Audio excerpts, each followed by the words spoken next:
Bueno, a continuación, Manuel Martín, profesor de secundaria y periodista. Aquí está como profesor de secundaria. Jefe del Servicio de Planes y Programas Educativos de la Consejería de Educación, Cultura y Deporte de la Junta de Andalucía, desde donde se coordina y gestiona el programa de educación económica y financiera en Andalucía, que actualmente cuenta con la participación de 234 centros educativos, más de 32.000 alumnos y 2.197 docentes. Cuando quieras, Mónica.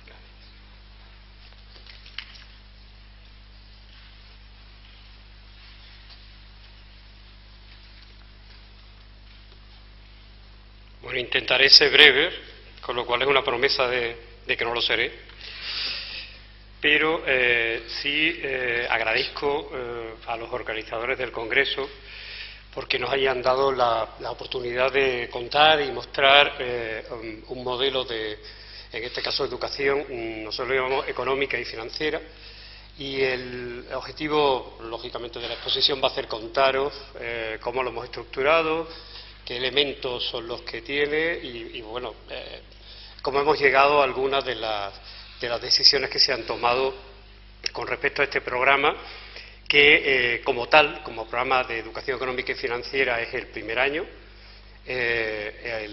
Os contaré en una primera parte cómo lo voy a estructurar la intervención. Contaré un poco los antecedentes, muy brevemente, es decir, cómo hemos pasado de la educación financiera a este programa, y luego, por otra parte, en la presentación iremos más rápido, en la que contaremos un poco todo lo que son la estructura, la gestión, para que conozcáis paso a paso todo lo que hay detrás de este programa de educación económica y financiera.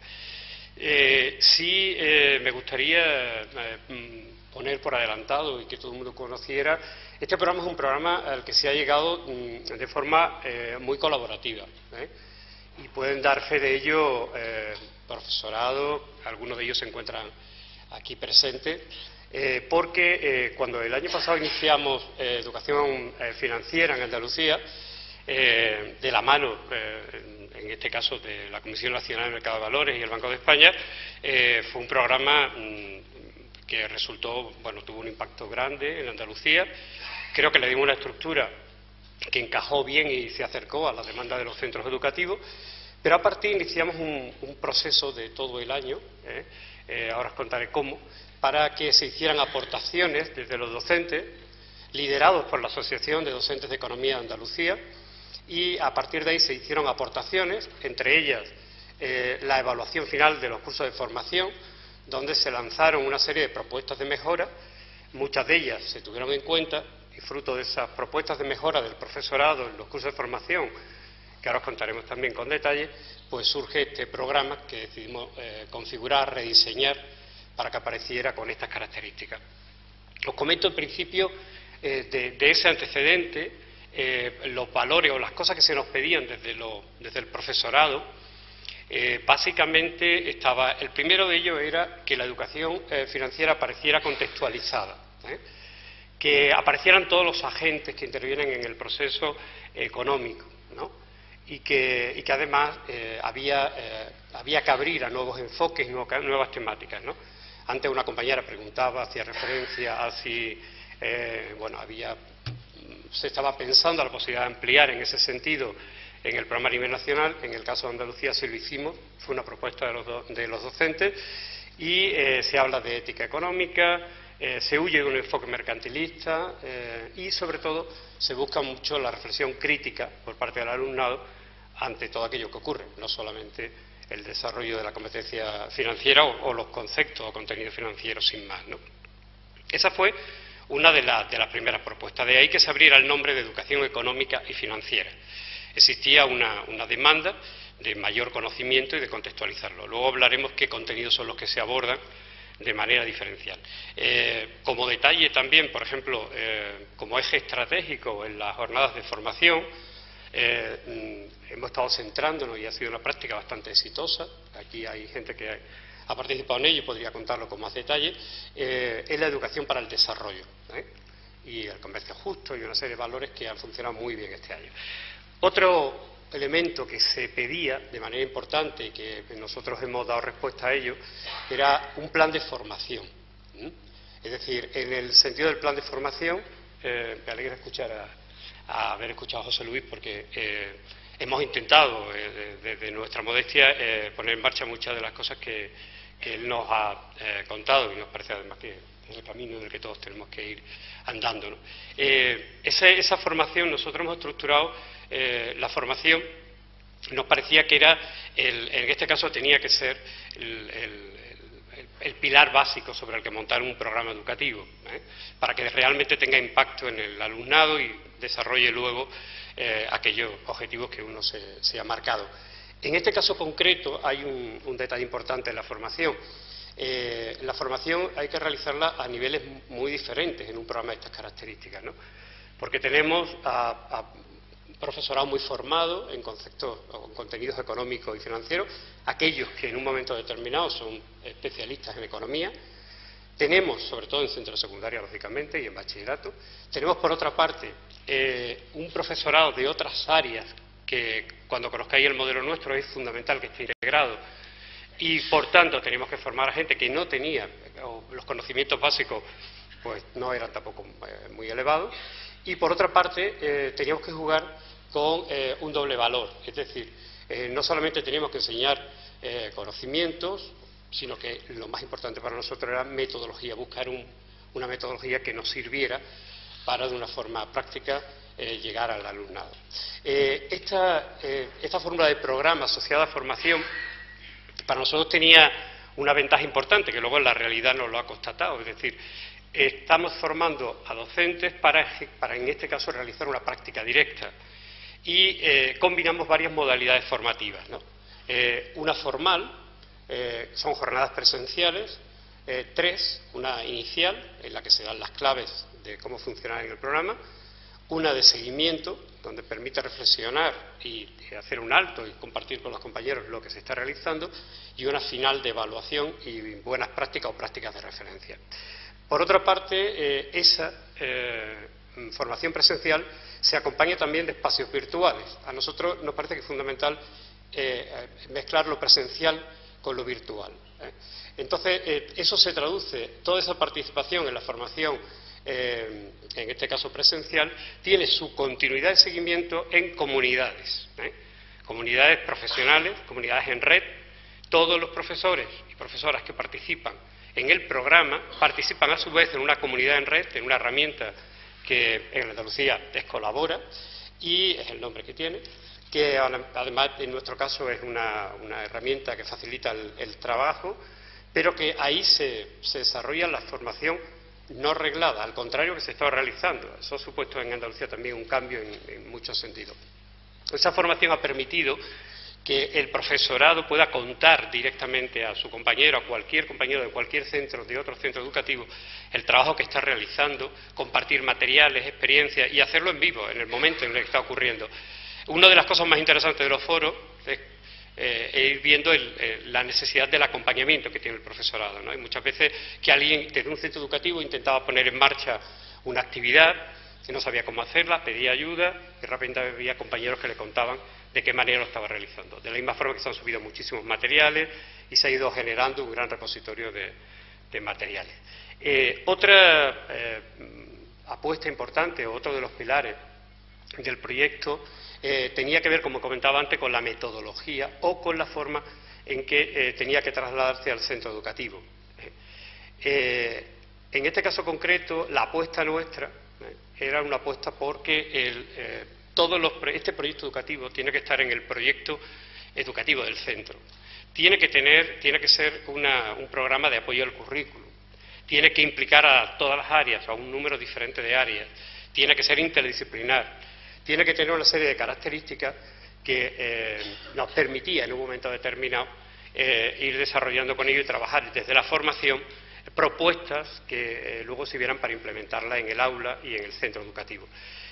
Una de las experiencias más gratificantes a la hora de valorar las prácticas de referencia ha sido justamente la cantidad de prácticas colaborativas en los centros educativos, de cómo se ha trabajado.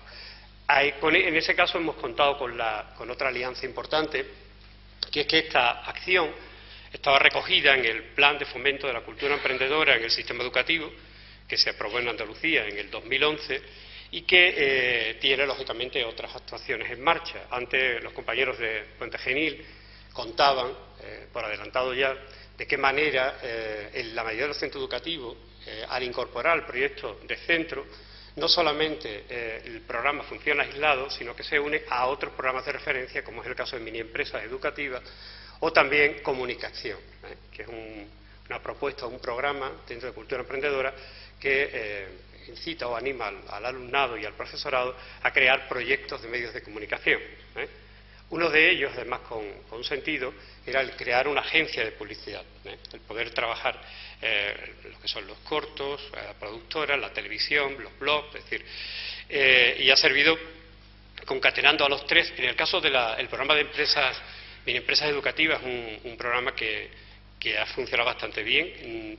No hablamos de empresa en el sentido literal de la palabra o mercantil de la palabra, cuando dentro del programa tiene cabida tanto la creación de una ONG, como es el caso en Gente Emprendedora Solidaria, como en este caso el emprendimiento social o el caso de empresas de todo tipo, ¿no?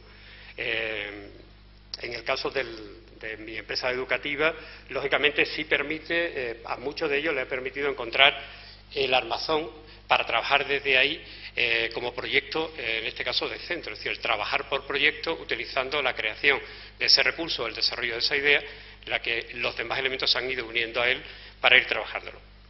Y, por otra parte, nos parecía importante el asesoramiento y el acompañamiento al profesorado. Para ello, se creó un equipo de coordinación pedagógica formado por profesorados que estaban en el aula. En este caso hemos contado con la Asociación de Docentes de Economía de Andalucía. Era un grupo que no tenía las suficientes garantías en cuanto a compromiso, en la línea de trabajo que llevaba, que nos parecía que era una apuesta segura, ¿no?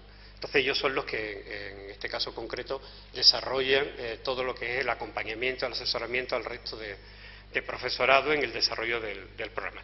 Y por último, en cuanto a esos pilares que dan forma a este programa, hay pues algo que nos parecía también importante, y es que desde la administración pública teníamos que liderar el proyecto, intentar unificar, porque advertíamos que era mucha la oferta que llegaba a los centros educativos, desde entidades financieras de todo tipo, y había propuestas muy diversas. Nos parecía que era mucho más interesante poder sentarnos con las diferentes entidades financieras, con todas aquellas entidades que estaban haciendo ofertas de formación, que era mucho y de hace mucho tiempo, a los centros educativos en el tema de la educación financiera.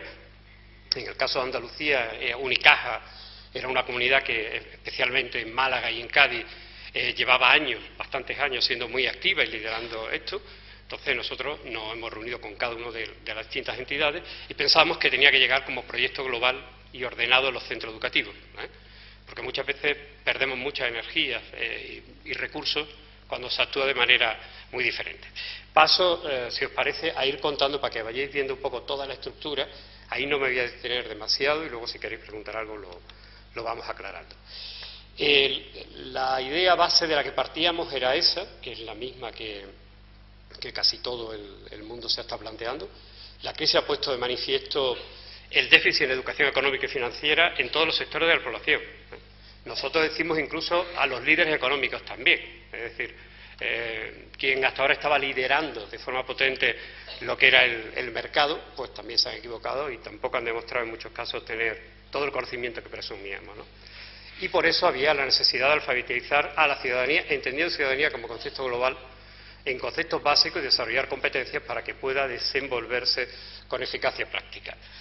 Era una buena idea comenzar por el sistema educativo, desarrollando, lógicamente, competencia económica y financiera, familiarizando con el tema de las finanzas, potenciando conocimiento. También era importante, y por eso está estructurado así, ligarlo a la cultura emprendedora, como, bien habéis dicho aquí, en diferentes casos, entendida cultura emprendedora como desarrollo de competencias emprendedoras. Ahí había, como habíamos comentado, otros programas con los que podía realizarse la asociación y así se ha hecho.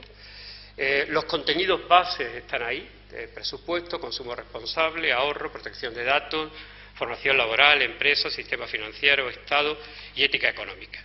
Los contenidos se han ordenado, como nos propusieron los compañeros de Economía, en función del flujo circular de la renta, que pone de manifiesto la relación entre las economías domésticas, el Estado, las empresas y todo ello con el comercio exterior. Había la necesidad de organizar un sistema de formación económica y financiera y se estructura en torno a esos tres grandes bloques, el bloque de la familia, el bloque del Estado y el bloque de las empresas. Los destinatarios son todos los centros educativos de Andalucía sostenidos con fondos públicos, y aquí viene otra variante de Andalucía porque fue otra petición expresa del profesorado que nos pedía que lo ampliáramos al resto de la comunidad educativa, es decir, que no fuera solamente tercero de la ESO.